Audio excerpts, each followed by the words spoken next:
কি যে রান্না করব বুঝতে পারছিলাম না, দিয়ে আমি তৈরি করলাম তোমার মানে মাছ মাংস খাওয়ার কোনো ইচ্ছে টিচ্ছে ছিল না, তো এটা রান্না বাদই দিলাম। আজকে সবজির উপরে ঝোঁক দিয়ে দিয়েছি।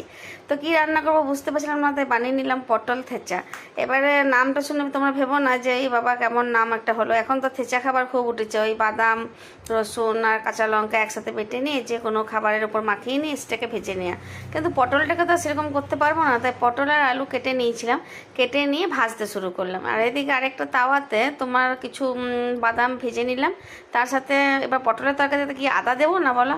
আদা না দিলে তো কোনো খাবারের টেস্টই আসে না, তাই আদা বেটে নিয়েছিলাম। তার সাথে দিচ্ছিলাম শুকনো বাদাম, ভালো করে খোলায় ভেজে নিয়েছিলাম।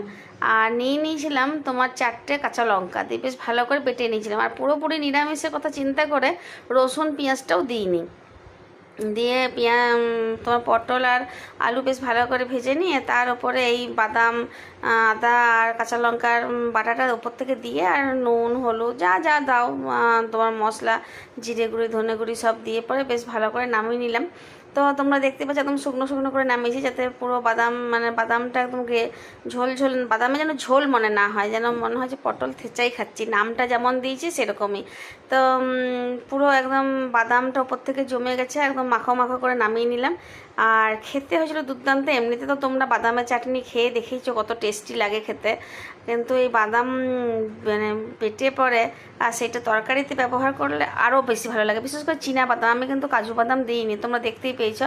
তো এই চীনা বাদাম বাটা দিয়ে যে পটল থেচা আজকে তরকারিটা আমি বানিয়েছি, অসাধারণ খেতে হয়েছে, দুর্দান্ত খেতে হয়েছে। তাদের খাবার ইচ্ছে ছিল না, তারাও খেয়ে নিয়েছে।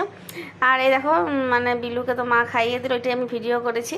এবার এত বদমাস জানো, মানে আলু ভাজা দেখে এবার বলছে কি যে আমি মসুরি ডাল আর আলু ভাজা দিয়ে ভাত খেয়ে নেবো, এটা খাবো না। যেন খেয়ে তো দেখ, খাওয়ার পরে দেখো বাটিতে করে আবার বসে গেছি তরকারি নিয়ে।